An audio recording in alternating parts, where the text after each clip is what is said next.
विवेकानंद यांचंच नाव घेऊन असलेल्या या स्वायत्त महाविद्यालयामध्ये आज तसं बघायला गेलं तर मी पहिल्यांदा येतोय अशातला भाग नाही आहे.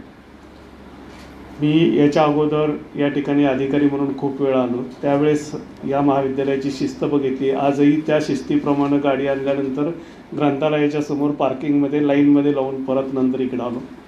तर ज्ञान घ्यायचं, नंतर संस्कार, हे सगळी जे गोष्टी आहेत त्या गोष्टीचं पालन या ठिकाणी आल्यानंतर आपोआप माझ्याकडून होतं. अशा महाविद्यालयामध्ये विद्यार्थ्यासमोर व्यक्त होण्यासाठी किंवा त्यांच्याशी संवाद साधण्यासाठी आज प्रथमच येतोय. या कार्यक्रमाचे अध्यक्ष या महाविद्यालयाचे प्राचार्य डॉक्टर आर कुंभार सर, नंतर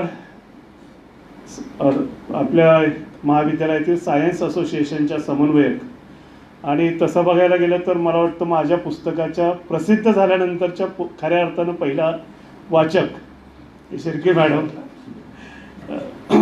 पदार्थ विज्ञानशास्त्र विभागाचे विभाग प्रमुख आमचे मित्रवर्य करंजकर सर, महाविद्यालयातील इतर सर्व शिक्षक वर्ग, प्रयोग फाउंडेशनचे कार्य पाहणारे आमचे मित्र विक्रम रेपे सर, त्यांचे सर्व साथीदार आणि विद्यार्थी बंधू आणि भगिनींनो, आजचा विषय जो निवडलेला आहे तो विज्ञान युग आणि मराठी साहित्य. या 2 दिवसाचं महत्त्व काय ते आत्ता थोड्या वेळापूर्वी सांगितलं. त्यानंतर आता तुम्ही सगळेजण या ठिकाणी पदव्युत्तर अभ्यासक्रमाचे विद्यार्थी आहात हेही सांगितलं. तुम्हा सर्वांचं माध्यम इंग्रजीच असणार आहे अध्यापनाचं महाविद्यालयामध्ये आजच्या परिस्थितीमध्ये, आजच्या नियमानुसार, हेही मला माहीत आहे.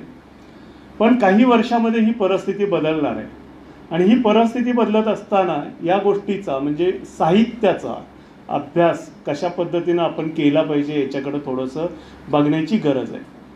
मागच्या 2-3 वर्षापासून नव्या शैक्षणिक धोरणाची चर्चा फार मोठ्या प्रमाणात चाललेली आहे आणि नव्या शैक्षणिक धोरणातला एक महत्त्वाचा भाग जो आहे ज्याच्याबद्दलची फारशी चर्चा होत नाही पण शिक्षकांच्यामध्ये थोडीशी खळबळ आहे, ते म्हणजे शिक्षण मातृभाषेतून द्यायचं आहे.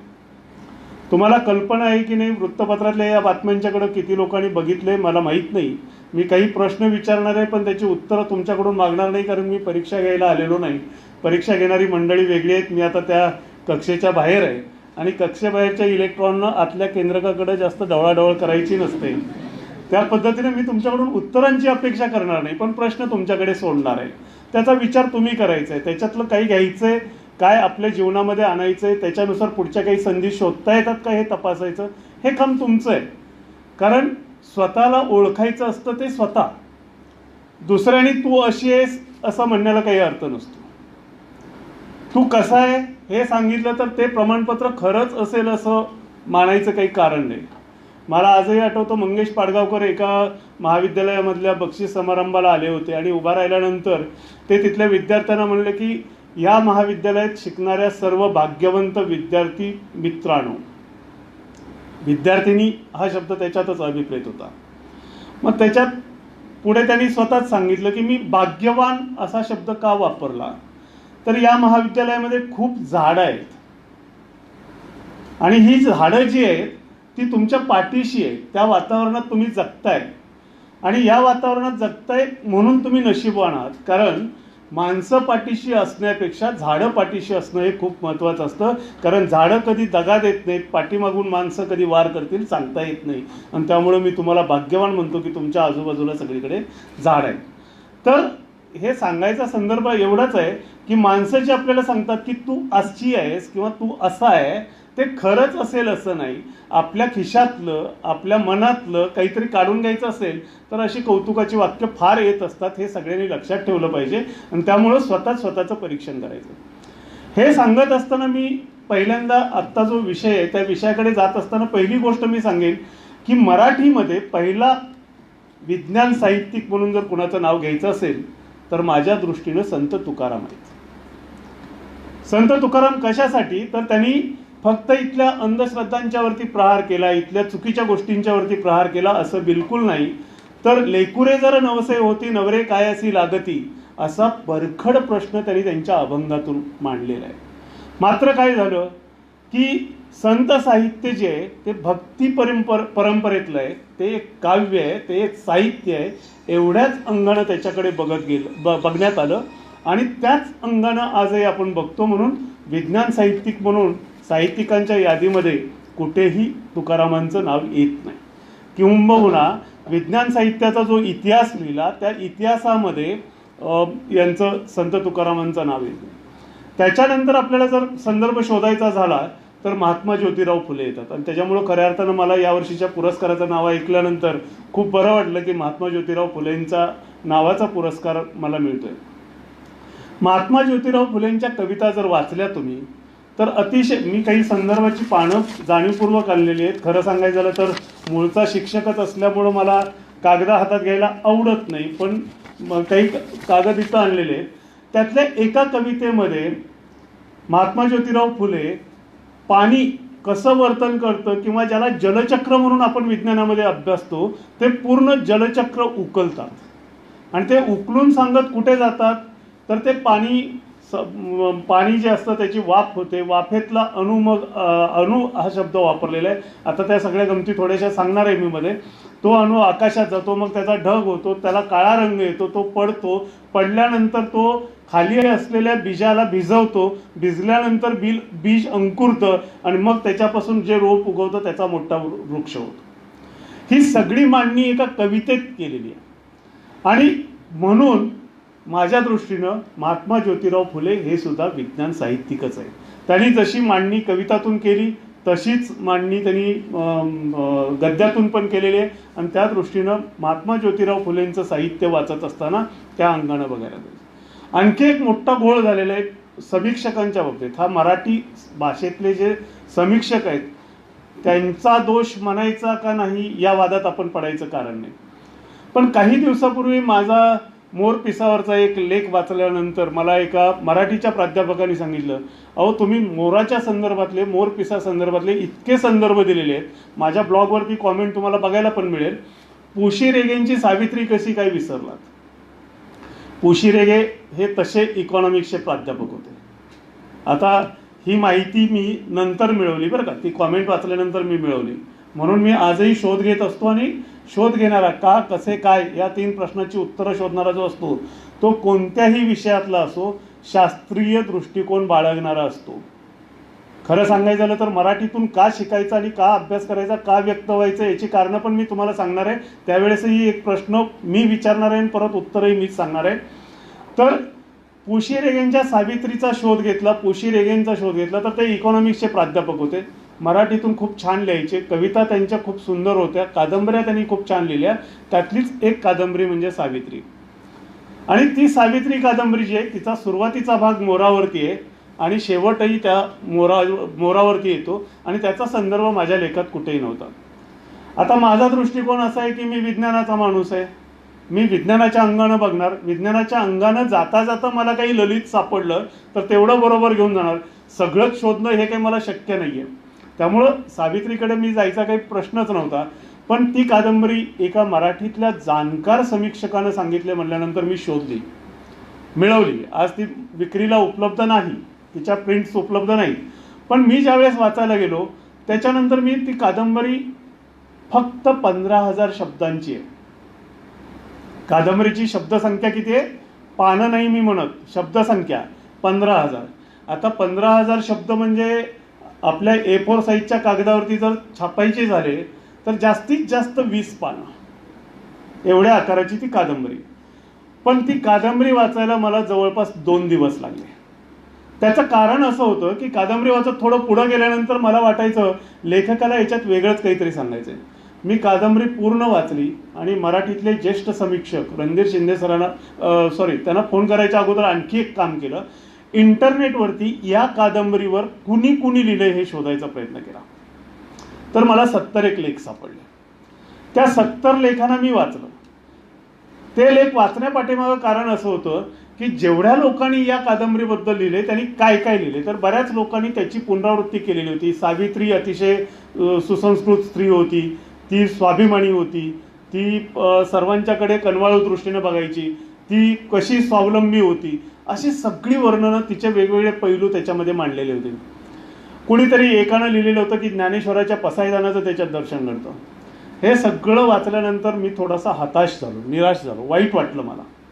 वाईट वाटण्याचं कारण असं होतं की त्या कादंबरीतल्या या गोष्टी ज्या आहेत त्या फक्त मानवी स्वभावाशी जोडणाऱ्या आहेत.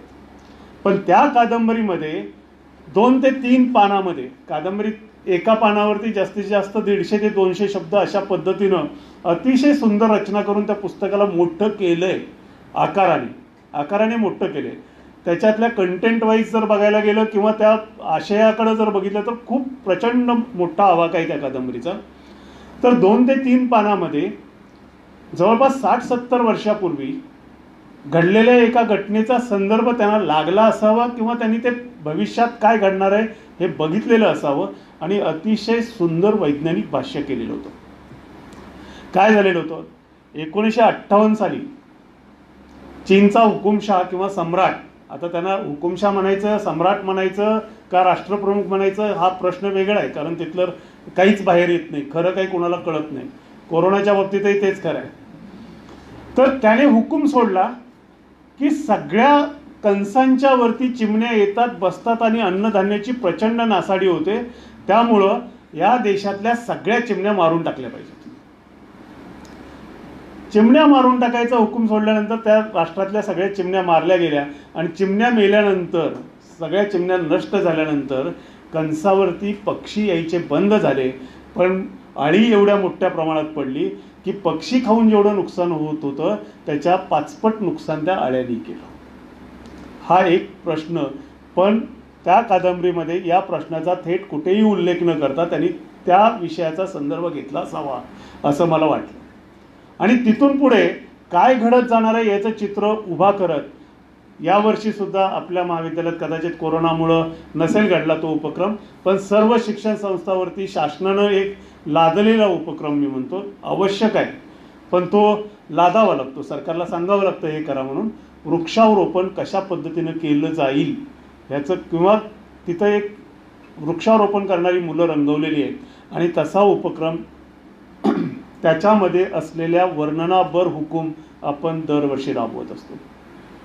कथा काय सांगितली तर पक्ष्याचा राजाला त्रास होतो म्हणून राजा हुकूम सोडतो की पक्षी नष्ट करावेत, पक्षी आपल्या आजूबाजूला नसावेत. पक्षी कुठं राहतात, झाडावर राहतात. झाडावर राहतात म्हणून झाडावरती घाव घाला आणि झाडं पाडून टाका. झाड पाडल्यानंतर पुढे काय करायचं तर त्या लाकडापासून फळ्या निघतात, आपण त्या लाकडापासून घर बनवू. निसर्गात सापडणाऱ्या गोष्टीपासून जर घर बनवलं तर निसर्गातले इतर घटकही त्याच्यात सामावले जातात. त्याप्रमाणे तिथं आजूबाजूला असलेले पक्षी पण त्या घरात राहायचे आणि मुलं पण त्या घरात राहायची. म्हणजे सहजीवन आणखी निसर्गाबरोबरचं तुटलं नाही. मग पुढे आणखी काही दिवस जातात, म्हणजे दुसरं शतक, तिसरं शतक उलटतं आणि त्यावेळेसचा राजा येतो आणि बघतो तर आणखी पक्षी इथं आहेत, ते गोंधळ घालतायत आणि त्याच्यामुळं आपल्याला त्रास होतोय.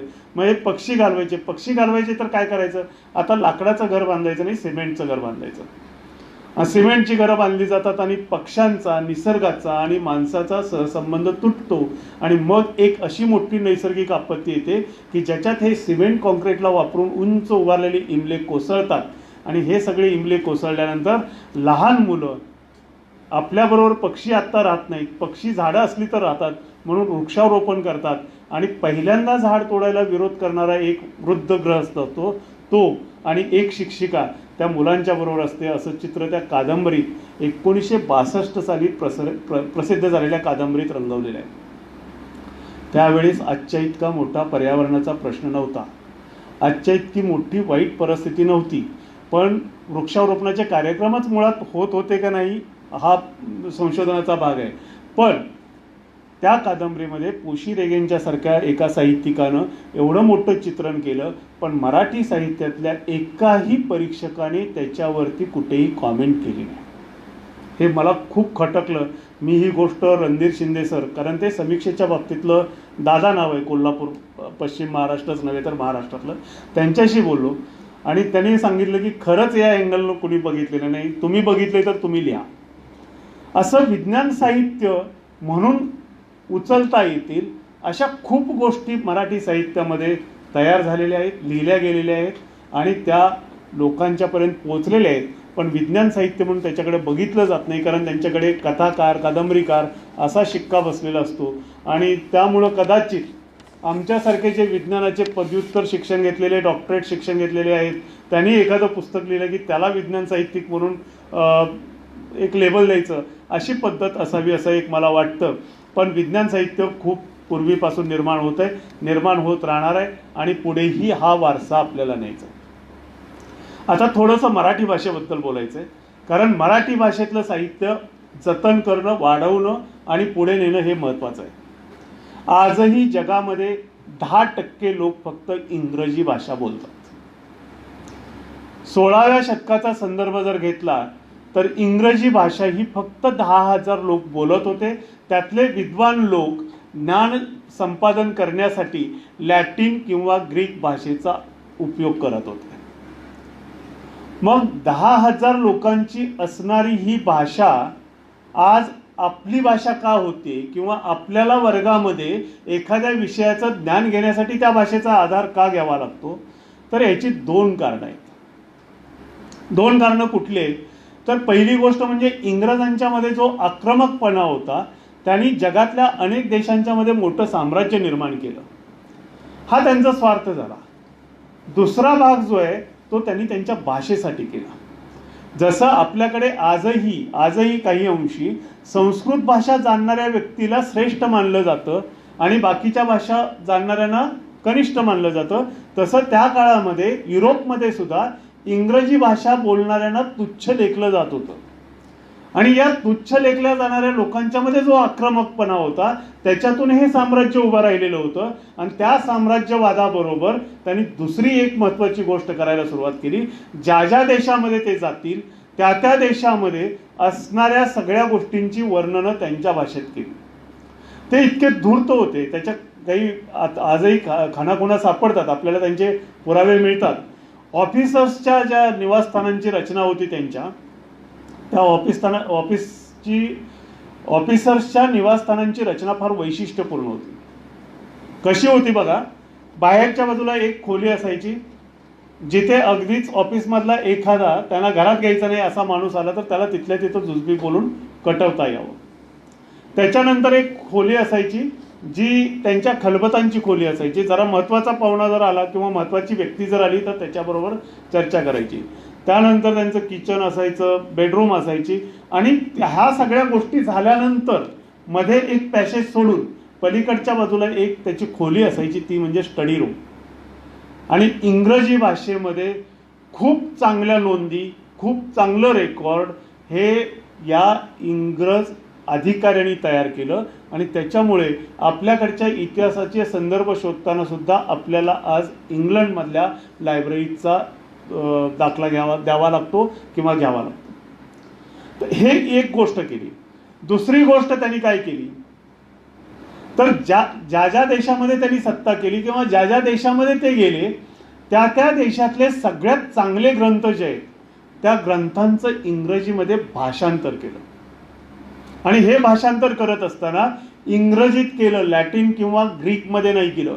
ज्या भाषेला तुच्छ मानलं जात होतं किंवा तिथले विद्वान जे आहेत लॅटिन आणि ग्रीकमध्ये अभ्यास करणारे, ते विद्वान आपल्याला तुच्छ मानतात, तर त्या तुच्छ मानल्या जाणाऱ्या भाषेत त्यांनी केलं. कारण ते सत्ताधीश होते, त्यांच्याकडे पैसा होता आणि त्या सगळ्या गोष्टीचा वापर करून इंग्रजीमध्ये सर्व विषयाचं उत्तम ज्ञान त्यांनी संकलित केलं. आणि त्यामुळं कुठल्याही विषयावरचं ज्ञान जर मिळवायचं असेल तर इंग्रजीकडे बघितलं पाहिजे, अशी वेळ त्यांनी जगावरती आणली.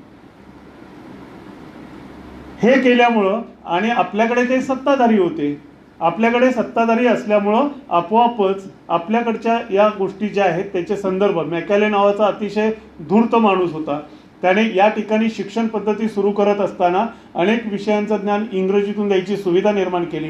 आणि त्यामुळं आपल्यावरती इंग्रजीचा अंमल आला, तो आजपर्यंत आपण झुगारून देऊ शकलो नाही. आत्ता नवीन शैक्षणिक धोरणामध्ये तो काही प्रमाणात झुगारून द्यायचं चाललेलं आहे. दुसरी गोष्ट आपल्याकडे झाली जी इंग्रजांनी त्यांच्यातल्या आक्रमकपणामुळं ते टाळू शकले, ते म्हणजे आपल्याकडेही असंच होतं.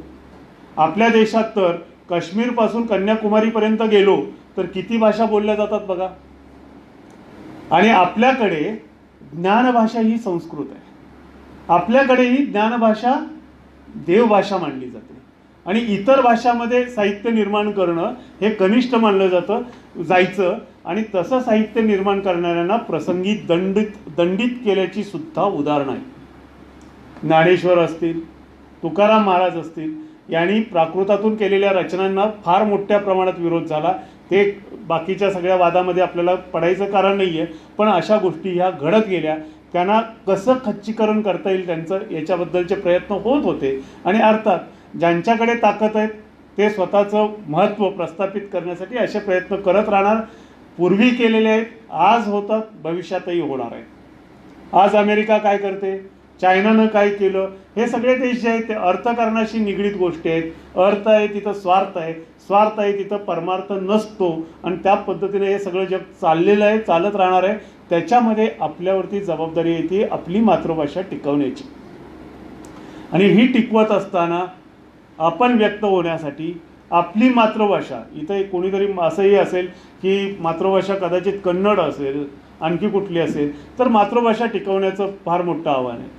मराठीच्या बाबतीत जर बोलायचं झालं तर मराठी जवळपास आज 11 कोटी लोकांची मातृभाषा आहे. 10,000 लोकांची मातृभाषा जर आज जगातली प्रमुख ज्ञानभाषा बनत असेल तर मराठी का बनू शकत नाही?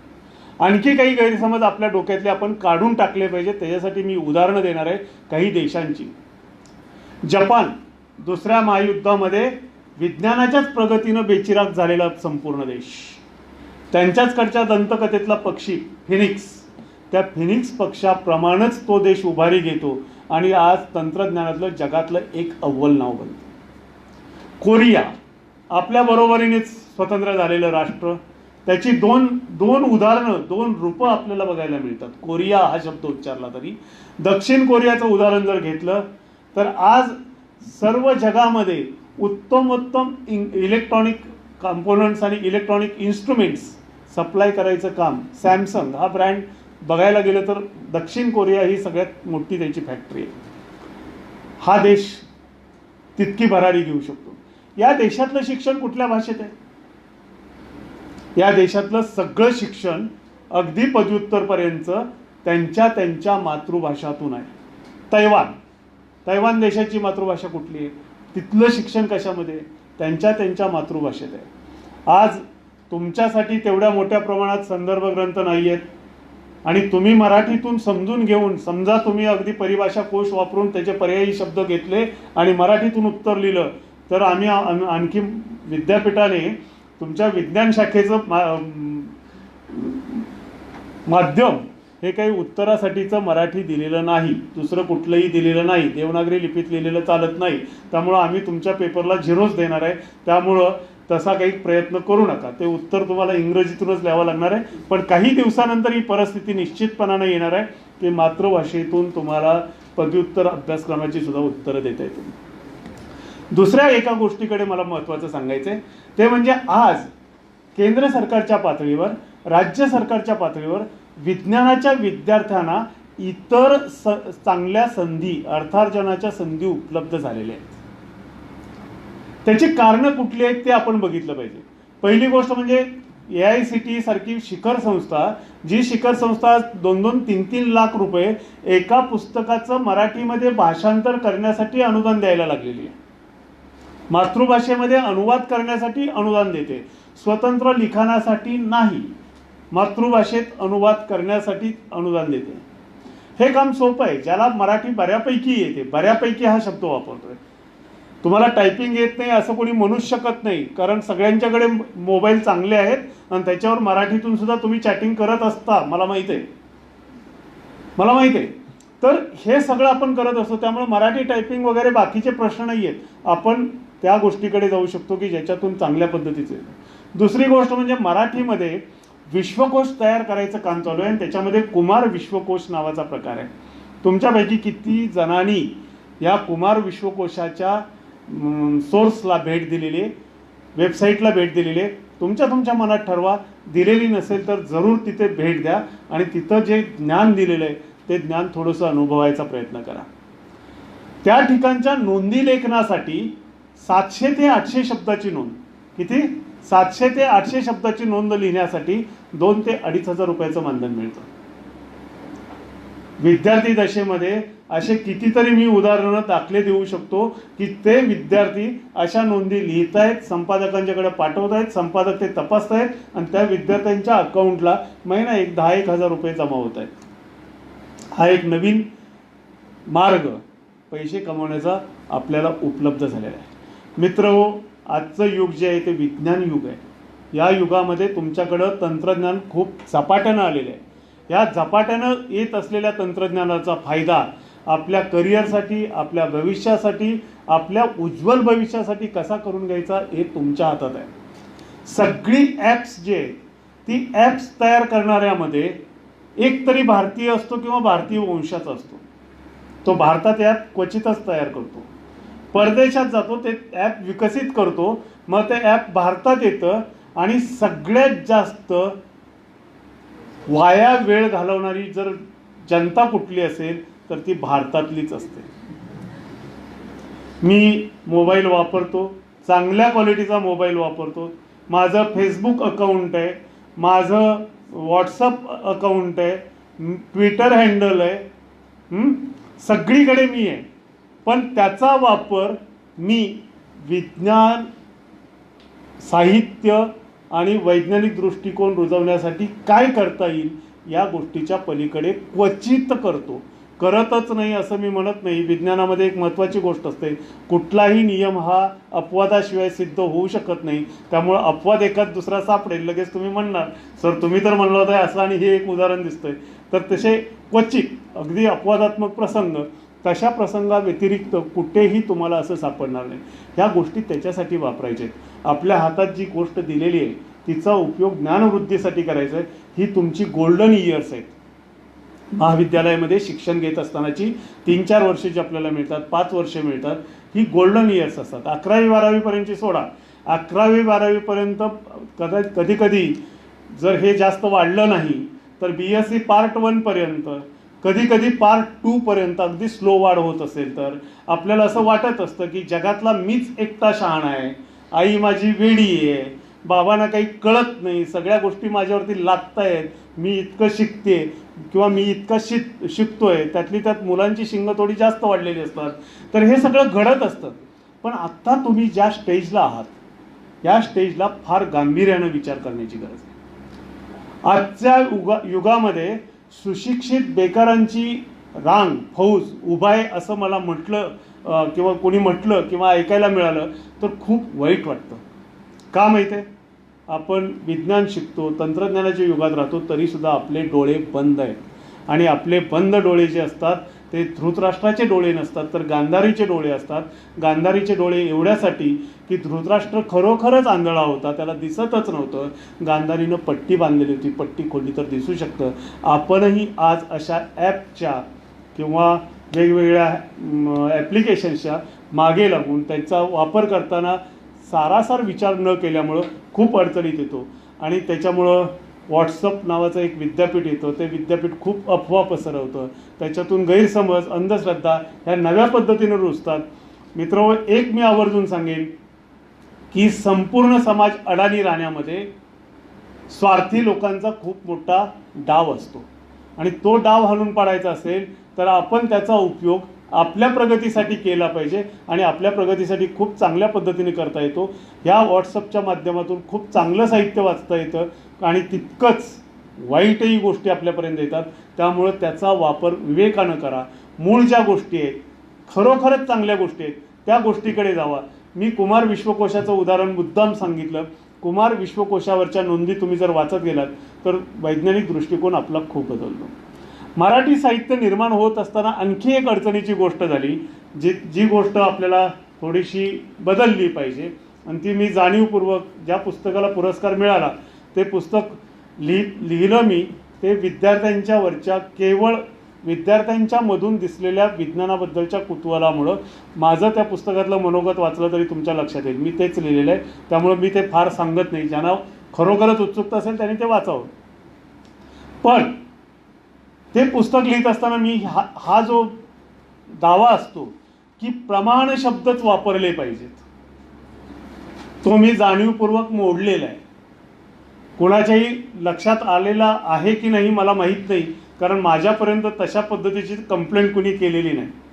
आयसोटोप या शब्दाला मराठी भाषेमध्ये समानार्थी शब्द आहे समस्थानक. आयसोटोप्स म्हणल्यानंतर त्याचा मराठीमध्ये जो शब्द दिलेला आहे पर्यायी शब्द तो समस्थानिके दिलेला आहे.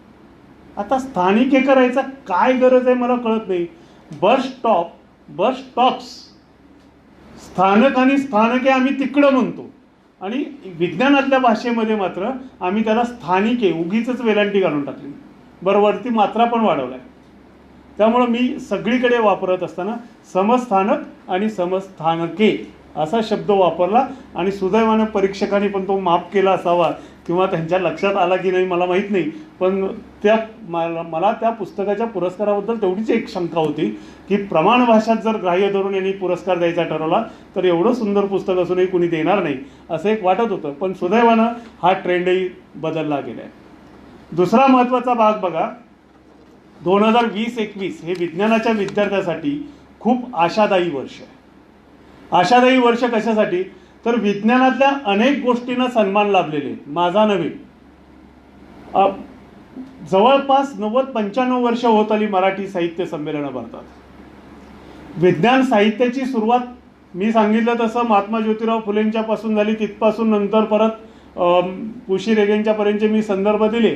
पण खऱ्या अर्थानं विज्ञान साहित्य म्हणून आज जे गणलं जातं किंवा मराठी भाषेचे लोक ज्याच्याकडे बघतात त्या विज्ञान साहित्याची निर्मिती कोल्हापूरमधून झालेली आहे. पहिला ग्रंथ ज्याला आजच्या समीक्षकांच्या दृष्टीनं विज्ञान साहित्य म्हणता येईल असा ग्रंथ, पहिला जीवशास्त्र विषयक ग्रंथ बाळाजी प्रभाकर मोडक नावाच्या गृहस्थाने 1875 साली स्वतःचे पैसे खर्ची करून, त्या काळात सुद्धा अशीच परिस्थिती होती, छापला आणि नंतर तो ग्रंथ मोठ्या प्रमाणात विकला गेला. ही सर्व वस्तुस्थिती आहे. तर हे सगळं त्यावेळेसपासून चालत आलेल्या गोष्टी आहेत. त्या गोष्टी आजच्या काळातही सरकारला अनुदान देऊन कराव्या लागतात. ही खरंच चिंतेची गोष्ट आहे. मराठी भाषा दिन उद्या आहे, परवा विज्ञान दिन आहे. CV रमण सुरुवातीला शिकले त्या इंग्रजांनी निर्माण केलेल्या शिक्षण व्यवस्थेमधून अनेक लोक तसेच झाले. पण मी एक आवर्जून उदाहरण सांगणार आहे आणि नंतर माझं भाष्य थांबून तुमच्याकडे तुमच्या प्रश्नांसाठी मी तयार राहणार आहे. CV रमण मी सांगितलं तसं ते तयार झाले मॅकॅलेनं निर्माण केलेल्या संस्कृतीतून. तसेच अनेक शास्त्रज्ञ तयार झाले. ह्या सर्व शास्त्रज्ञांना एक चांगला प्लॅटफॉर्म निर्माण झाला किंवा तयार करून दिला तो पश्चिम बंगालमध्ये. आणि पश्चिम बंगालमध्ये Indian association for cultivation of sciences नावाने आजही ओळखली जाणारी जी संस्था आहे ती संस्था तिथे स्थापन झाली. आशुतोष मुखर्जी नावाचे गृहस्थ त्या संस्थेचा कारभार बघायचे, प्रशासन बघायचे. तिथं विद्यापीठ स्थापन झालं. सगळ्या काही गोष्टी तिथं पोषक पद्धतीनं घडत गेल्या आणि देशातले विज्ञान विषयामध्ये रुची घेणारे अनेक संशोधक तिथं जायचे किंवा तिथं तयार होत होते. त्या आचार्य प्रफुल्लचंद्र रे केमिस्ट्री, हिंदू केमिस्ट्रीचा इतिहास लिहिणारा आद्य संशोधक किंवा भारतामध्ये बेंगॉल केमिकल्स नावाची जी कंपनी आहे त्या कंपनीची स्थापना करणारे हे व्यक्तिमत्व प्राध्यापकच होते. तर आचार्य प्रफुल्लचंद्र रे किंवा राय, जगदीशचंद्र बोस, सत्येंद्रनाथ बोस, मेघनाथ साहा, प्रफुल्लचंद्र महालनोबिस अशी अनेक नावं सांगता येतील. आणि CV रमण यांचं नोबेल पारितोषिक विजेतं संशोधन जे आहे ते सुद्धा घडलं तिथंच. तर त्या ठिकाणी वाढलेले एक संशोधक सत्येंद्रनाथ बोस, या सत्येंद्रनाथ बोसला परदेशामध्ये जाऊन संशोधन करण्यासाठी आणि परदेशामध्ये वेगवेगळ्या प्रयोगशाळांना भेटी देण्यासाठी एक अध्ययन वृत्ती मिळाली. ते गेले. त्यांची इच्छा होती मेरी क्युरीच्या बरोबर संशोधन करायची. ते गेले, त्यांची अपॉइंटमेंट घेतलेली होती. भेटल्यानंतर क्युरीनी त्यांना एक प्रश्न विचारला की तुम्हाला पोलिश लँग्वेज येते का. त्यांना येत होती पण त्यांना तिचा दृष्टिकोन बघायचा होता. त्यांनी सांगितलं नाही म्हणल्यानंतर मेरी क्युरीने सांगितलं तुम्ही कोर्स करा पोलिश लँग्वेजचा, जुजबी का होईना पोलिश लँग्वेज तुम्ही शिकून घ्या आणि मग माझ्या प्रयोगशाळेत काम करायला या. ही एक गोष्ट त्या माणसाच्या मनावरती खूप छाप मारून गेली. त्यानंतर त्यांनी तिथं काम करायचं नाही ठरवलं. तिथून ते गेले, आईन्स्टाईनच्या बरोबर काम केलं. आईन्स्टाईन यांच्याबरोबर संशोधन, आईन्स्टाईनचं त्याच्यापेक्षा उदात्त हेतू होता. आईन्स्टाईन खूप मोठ्या मनाचे होते, कारण सत्येंद्रनाथ बोसनी त्यांनी तयार केलेला एक रिसर्च पेपर आईन्स्टाईनकडे पाठवला आणि त्यांना सांगितलं होतं, त्यावेळेस जर्मन भाषेमधून रिसर्च जर्नल्स खूप चांगली प्रसिद्ध व्हायची की याचं भाषांतर करावं आणि प्रसिद्ध करावं अशी आईन्स्टाईनला विनंती केली होती जगदीशचंद्र बोस यांनी, सत्येंद्रनाथ बोस यांनी. तो रिसर्च पेपर वाचल्यानंतर आईन्स्टाईन भारावून गेले. त्यांनी त्याच्याखाली एक नोट लिहिली आणि नोट लिहून फक्त थांबले नाहीत तर त्याच्यावरती पुढे संशोधन केलं. त्या संशोधनातून तयार झालेली संख्याशास्त्राची दुसरी शाखा म्हणजे Bose Einstein statistics. Bose Einstein statistics हे तयार झालं. त्याच्यामध्ये जे पार्टिकल्स आपण इमॅजिन करतो, ॲज्युम करतो, त्या पार्टिकल्सना बोसॉन हेच नाव दिलं. आणि हे बोसॉन म्हणजे दुसरे तिसरे काही नसून हिग्स बोसॉन नावाचा जो कंपोनंट आहे, जे पॅरामीटर्स दाखवतो, तो म्हणजे गॉड पार्टिकल किंवा देवकण ज्याला आपण म्हणतो ते. तर ते हे सगळं पुढे इतिहास झाला. सत्येंद्रनाथ बोस एवढे मोठे झाले, पण परदेश दौरा संपवून ज्यावेळेस ते पश्चिम बंगालमध्ये आले, त्यानंतर MSc फिजिक्सच्या विद्यार्थ्यांना ते पूर्ण विषय बंगाली भाषेतून शिकवत होते. त्यांनी अनेक विज्ञानविषयक लेख बंगाली भाषेतून लिहिले. बंगालच्या आजूबाजूच्या भागामध्ये, इव्हन त्या काळातल्या बांगलादेश, आजच्या बांगलादेशमध्ये आणि त्यावेळेस बंगालचाच भाग असलेल्या बांगलादेशच्या परिसरामध्ये त्यांनी मोठ्या प्रमाणामध्ये वैज्ञानिक दृष्टिकोन रुजवण्याचं आणि बंगालीतून विज्ञान प्रसार करण्याचं कार्य खूप मोठ्या प्रमाणात केलं. तर मित्र हो, तुम्हा सर्वांना मी विनंती करेन की तुमच्यामध्ये थोडं जरी लेखन कौशल्य असतंच, फक्त आपण ते शोधलेलं नसतं. ज्यांना ज्यांना शक्य आहे त्यांनी ते शोधावं. मी असं डायरेक्ट हात वर करा म्हणून कोणालाही सांगणार नाही. बरेच जण कवी पण असतात. कवितेतली मला एक छान उदाहरण सांगायचं होतं, ते सांगतो की गाऊ ओवी विज्ञानाची हे पंडित विद्यासागर नावाचे पुणे विद्यापीठातले प्राध्यापक, स्वामी रामानंद तीर्थ मराठवाडा विद्यापीठाचे माजी कुलगुरू यांनी गाऊ ओवी विज्ञानाचे नावाचं पुस्तक लिहिलेलं आहे. ते पुस्तक कुणी हातात घेतलेलं असेल तर ठीक आहे, नसेल तर घ्या. घेतल्यानंतर मला वाटत नाही, ज्यांनी जर चुकून एखाद्याने घेतलेलं असेल तर घेतल्या त्याच्यात रस निर्माण झालेला असेल. पण तो प्रत्येक शब्द थोडासा समजून घ्यायचा प्रयत्न करा आणि मग तुम्ही त्या पुस्तकाकडे बघा. तुम्हाला खूप छान त्याच्यामधून मिळू शकेल. त्या पुस्तकामध्ये ज्या पद्धतीने त्यांनी वर्णन केलेलं आहे, पायथागोरसचा सिद्धांत सगळ्यांनी अभ्यासलेला आहे. पायथागोरसचा सिद्धांत ते सांगतात, पायथागोरसचा सिद्धांत असा, काटकोन त्रिकोण योजला. पायथागोरसचा सिद्धांत असा, काटकोन त्रिकोण योजला, कर्णाचा वर्ग काढला, उंची पायाचा वर्ग मिळवला, तो कर्ण वर्गाशी जुळत असेल. अशा पद्धतीनं ओव्याच्या फॉर्मॅटमध्ये खूप छान पद्धतीनं मांडलेलं आहे. आणि त्या पुस्तकाची मला वाटतं आता 8वी किंवा 9वी आवृत्ती असेल. चांगली पुस्तकं जी असतात त्या पुस्तकांना मानधनसुद्धा मराठी प्रकाशक चांगलं द्यायला लागलेले आहेत, देतात. त्यामुळं हा सुद्धा एक अर्थार्जनाचा मार्ग असू शकतो. ह्या गोष्टी तुम्ही लक्षात घ्या.